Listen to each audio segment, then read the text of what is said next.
Mga ka-sports, mainit na naman ang usapan sa mundo ng basketball.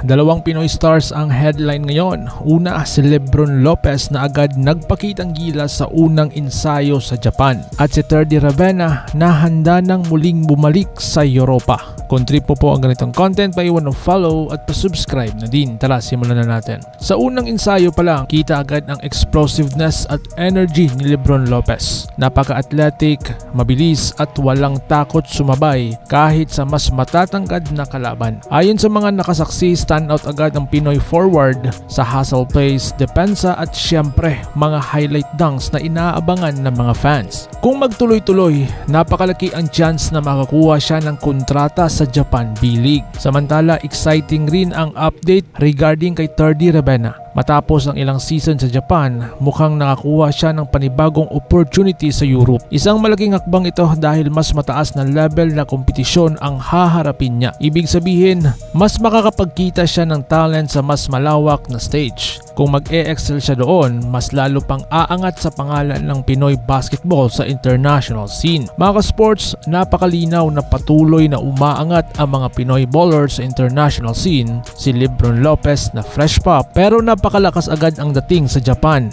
at ito ang kanyang mga highlights.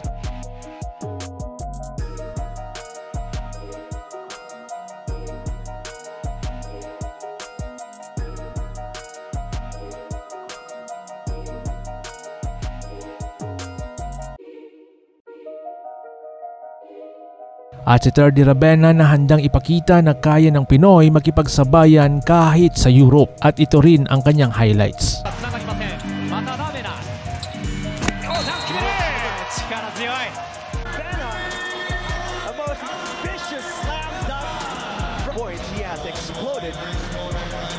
Kaya pag tinignan mo yung scoring comparison ng Ateneo sa mga kalaban nila, akala mo tambakan parate, pero there are games which are really very close.